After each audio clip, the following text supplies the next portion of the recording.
We have changed Sumeru's entire political landscape. Huh? Did I just see something dart by? Having the doctor gone benefits him as well as us. Amazing. So this is how it feels to walk out of that cage with my own body. Yeah!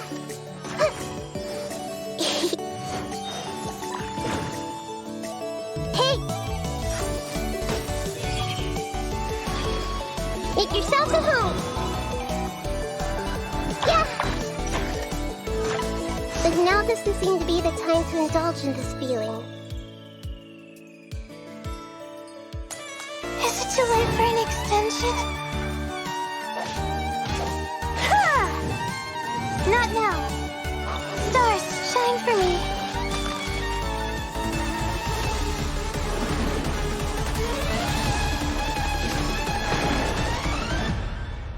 Luckily, there is still some time left for me to take care of everything before I leave.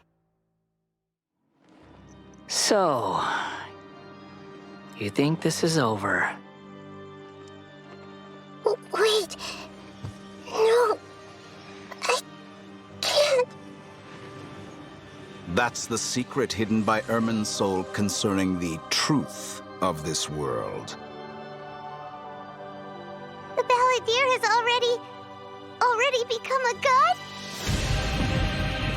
No wonder your own people have abandoned you, God of Wisdom.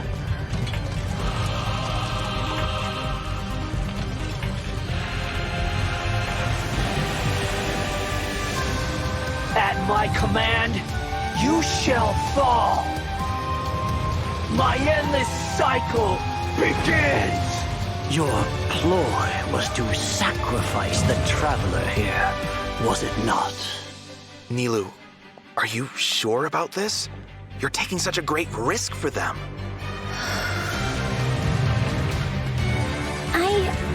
I must admit that I'm a little scared.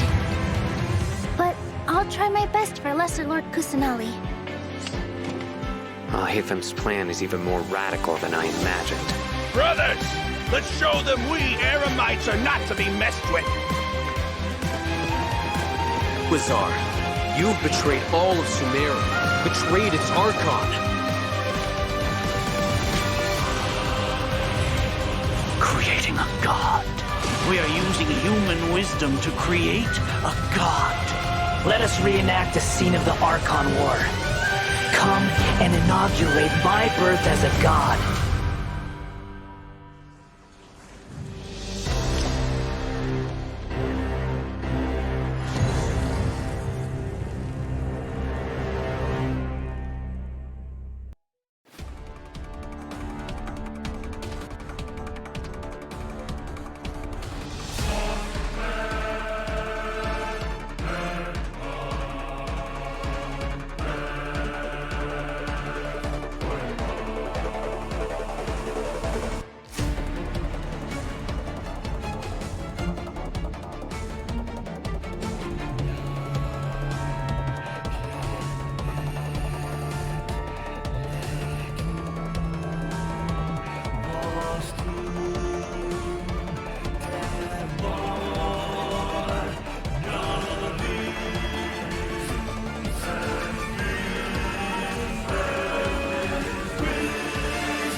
In the first phase of the battle, the balladeer will use his massive arms to attack everyone.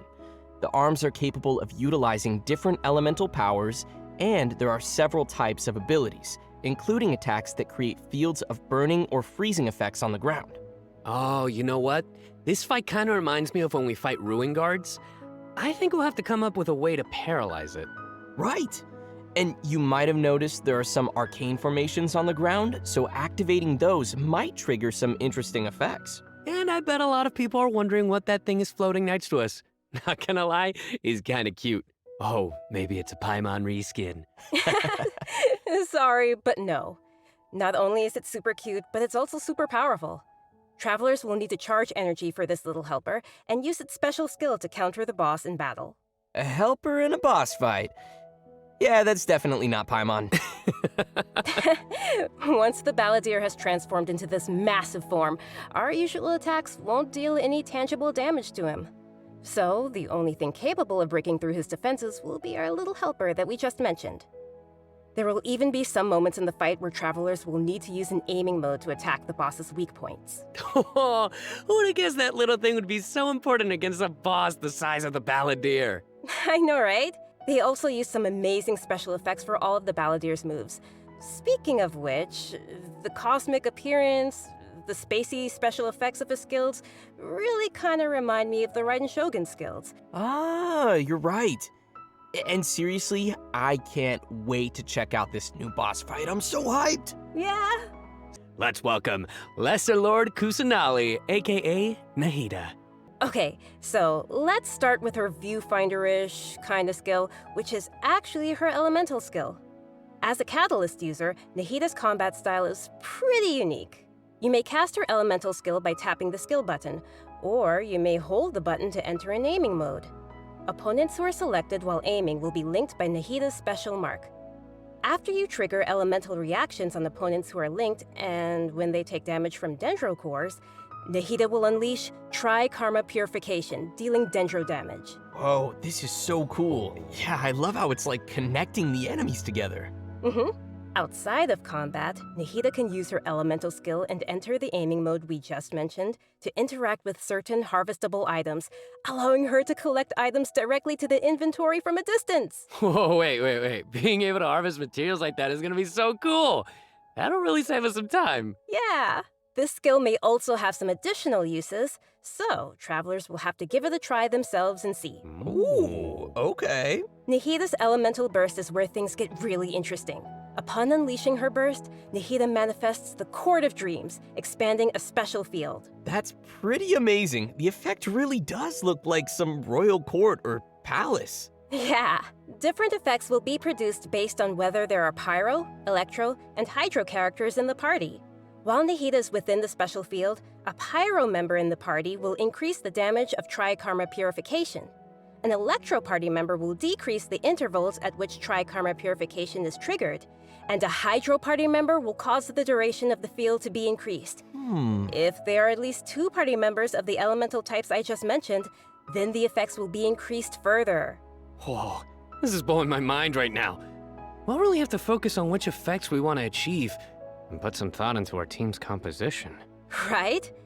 A key thing to remember is that these effects can be triggered while Nahida is not on the battlefield, as long as the active character remains in the special field radius. Oh. Nice. Also, in addition to Nahida, we have one other character joining us in version 3.2. Let's have a look at Layla in combat. Sweet. It almost looks like she's sleeping while being protected by the shield. This shield not only protects Layla, but also creates Night Stars while it is active. When a character protected by the shield uses an elemental skill, more Night Stars will be created. Once 4 Night Stars have been accumulated, they will transform into homing shooting stars, dealing damage to any opponent's hit. Ooh. Ah, Night Stars. I love how her skills have a starry theme. It ties into her studies. Yeah, throughout the skill's duration, each time a Night Star is accumulated, the shield strength will increase. This effect can stack up to a maximum of 4 times. Whoa. Layla's elemental burst unleashes a dream sphere that constantly fires starlight slugs at opponents within its AoE, while also generating Night Stars for Layla's shield. As a talented Ratawa his student, Layla also comes in handy when crafting. When Layla crafts character talent materials, she has a set chance to receive double the product. Ah, nice. Sweet. Anyway, when can travelers expect to see these new characters available in-game? Great question. That brings us to our new event wishes. In the early part of version 3.2, Nahida and Yoimiya will be available. In the later part of the version, we'll be seeing rerun event wishes for Yaemiko and Tartaglia, and Layla will become available for the first time. Also, a new 5-star weapon, 1,000 Floating Dreams, will be appearing in the new weapon event wish. Oh, nice! In this contest, participants will use a special gadget called a Wisdom Orb to catch and train their fungi and participate in battle events. Although the fungi often pose as little troublemakers for us in the wild, using this gadget will allow travelers to establish a certain level of communication with them. Okay, so if I catch and train a jade plume terror shroom, then I should be pretty much unstoppable, right? Oh no, come on, that wouldn't be fair. In this event, travelers will be able to sneak up on fungi in some certain areas to catch them. Unfortunately, the Jade Plume Terror Shroom is not one of those areas, Kimberly. Aww. If you end up startling them, they'll flee until they are outside a set distance. After catching different kinds of fungi, you can follow Paimon's suggestion and give them cute names. But most importantly, you will have to train your fungi. That sounds fun. Travelers will have to use special floral jelly ingredients to mix and form blends that your fungi enjoy and unlock their true potential. While mixing ingredients, you use copy, switch, and rotate functions, and place a preset formula you have in the corresponding spot. Aw, it looks kind of like jelly. I bet Paimon's gonna be all over that. Hey, Paimon wouldn't ever do that! Well, I can tell why you didn't book that role. And with all these different kinds of fungi, they should have different abilities, right? Yeah, so to work on their abilities, we'll use something called the Special Training Mode. In this mode, there will be 2 challenge types, Coordinated Assaults and Zone Defense. Travelers will be able to command their fungi's abilities, have them coordinate their attacks against a single target, and control them to defend the ley line monolith. Aw, they're so cute. This is gonna be so much fun. I can't wait. Yeah, me neither. As for the rewards, in addition to Primo Gems and various materials, once travelers have reached a certain phase of the event, they will also be able to summon the great and almighty merchant, Dory. And Layla will be appearing in the event storyline, as well as a familiar visitor from another nation. Any idea who it could be? Supposedly a fun guy. Okay, I see what you did there. I respect it. Let's leave that for travelers to discover themselves in the event. Come on, guys, fun guy. Okay, next up we have a change of pace with an all-new Trials event. For this event, travelers will have to use characters' special abilities to complete specific objectives. For example, you may have to knock slimes into the goal by triggering an overloaded reaction with Yenfei's and Klee's attacks, or use Yelan's elemental skill to move quickly and dodge giant pinballs. Here are some others. Use Xiao's plunging attack to send platforms back to the ground, or use Beto's elemental skill to hit the ball. This sounds like some pretty unusual training. Yeah, and to make things even more interesting, this event will support co-op gameplay. This sounds like it'll be a lot of fun to watch. But what about objectives for characters that maybe we haven't unlocked yet? No worries, we got you covered. All the corresponding characters will be provided as trial characters in the challenges. Perfect. In addition to these events, version 3.2 will also feature an event for our players to put their skills to the test. This time, we'll have a new edition of the Hypostatic Symphony event. Nice. So, what changes can travelers expect this time around? The most notable change, of course, will be the addition of the new Dendro Hypostasis. That's right, the last member of the Hypostasis family will be officially landing in version 3.2. Besides serving as a new open-world boss, the Dendro Hypostasis will also be busy performing alongside its fellow Hypostases in the Hypostatic Symphony event. This time around, travelers will be facing challenges featuring the Dendro, Cryo, Pyro, and Hydro Hypostases. Before each challenge, travelers may select a buff effect to use. However, as you increase the difficulty, the number of uses will decrease and the enemies will become more challenging. So it'll be super important for travelers to plan the right moment to use these effects. So what options do we have once we run out of buffs? Travelers will still be able to use food and potions from their inventory. If you're aiming to just collect all the Primo Gem rewards, then don't worry, you won't need to up the difficulty too much. Okay, good to know. Whew. I, for one, will definitely not be upping the difficulty. And just like before, you may tackle the challenges together with your friends once they have joined your world. Great. We can help each other out. Oh, yeah. Now that we've covered the challenge event, let's take a quick look at a couple more casual events coming our way in the new update. First, we'll be finding inspiration for an illustrator in the Outside the Canvas, Inside the Lens event. And once again, we'll be working together with Lieben in Marvelous Merchandise. It's also worth mentioning here that some optimizations have been made for the photo event this time around. Everyone will be able to select from some preset angles and can make use of the rotate and focus functions to take better pictures. That's great. While you're out taking pictures, you may run into some interesting storylines along the way. So be sure not to miss Outside the Canvas, Inside the Lens. Man, I love these kinds of events. Sign me up. Yeah, me too. In addition to all these new events, we also have some news on system-related updates and optimizations. I'm really excited about the first of these, which is regarding the Serena Teapot. Starting with version 3.2, the Serena Teapot will be adding the long-awaited replication system. Wow, that's super amazing. Yeah. This feature will allow travelers to use sharing codes to bring designs from other travelers' teapots and implement them in their own, or share their own teapot designs.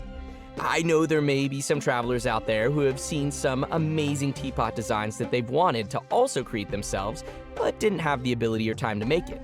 With this new function, travelers will be able to bring that creativity back to their own teapot or share their creativity with others. Get ready to hit up your friends with amazing teapot skills. Oh, I can't wait to see everyone sharing their designs, especially with me. Which brings us to our final update to share with everyone. This one is regarding the game's available languages. Starting with version 3.3, which will be the update following this one, Genshin Impact will be adding Turkish and Italian to the game language settings. So, players who'd prefer to see the game's text and UI in those languages can look forward to that. The team truly hopes that travelers from all over the world can enjoy the game and start their own journeys through the world of Teyvat. For further details, please check Genshin Impact's official channels and keep an eye out for future announcements and info. Wow, we've covered a ton of stuff. Seriously, it's a lot to take in. For sure.